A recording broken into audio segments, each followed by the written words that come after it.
Hey folks, welcome to my channel. Today I'm going to share with you a healthy recipe with some kale. So here we go. I'm starting off with a bunch of kale, which I would basically cut off the leaves from the stem. I wash the kale properly first, and then I cut up the kale into small pieces like how you're seeing here, how you see here. Next I have some sweet pepper, red sweet pepper, yellow sweet pepper, and a piece of red onion, and some garlic, and I dice those up finely as you could see here. And I'm also going to be using a piece of tomato, not a large bit, just a small bit, because the kale is not a lot, right? As you can see here, I diced up the tomato very finely. So here's my pot on the stove. I added a bit of oil. Next I'm going to add the onion and the garlic. Let that saute for a few seconds.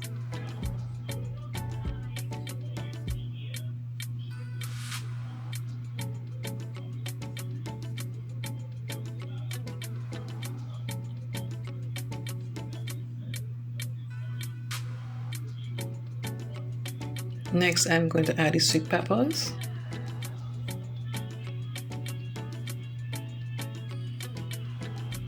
And the tomato. And let that saute for a few seconds.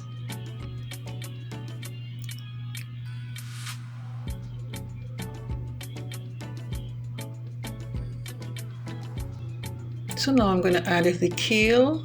It's a lot, the mass is a lot as when you cut it up, but don't let that fool you. So I'm going to add it in batches, and as they cook and simmer down, I'll add the other batch bit by bit, as you see I'm doing here. I'll mix everything together, allow it to simmer, then I'm going to add another batch of the kale.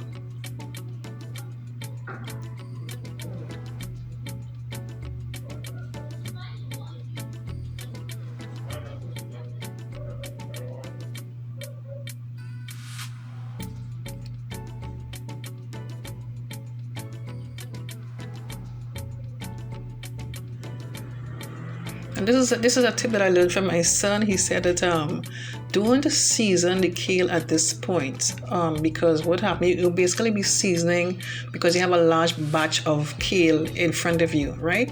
So it's only after the kale has been simmered down to half the mass, then you're going to season whatever season that you want to add to your kale.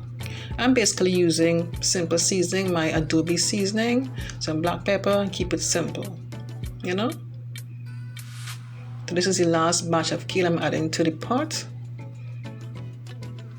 So I'm just going to cover the pot, let it simmer for about 2 minutes. So here's the kale all nicely boiled down. You see the mass is boiled down quite a bit. I'm seasoning with my Adobe seasoning. You can add whatever you wish. And I'm adding some black pepper as well. Mix together and I'm done. Quite simple. Gluten-free, vegan. Yeah, baby. You can have this for breakfast, or you can have this with, with rice as a dinner meal. Anything to your choice. All right, folks, if you enjoyed this video, click on the thumbs up button, leave a comment for me, and subscribe to my channel if you haven't done so already. And don't forget to click on the bell next to the subscribe button. In doing so, you get a notification each time I upload a new video. Thanks so much for watching. Take care. Bye-bye.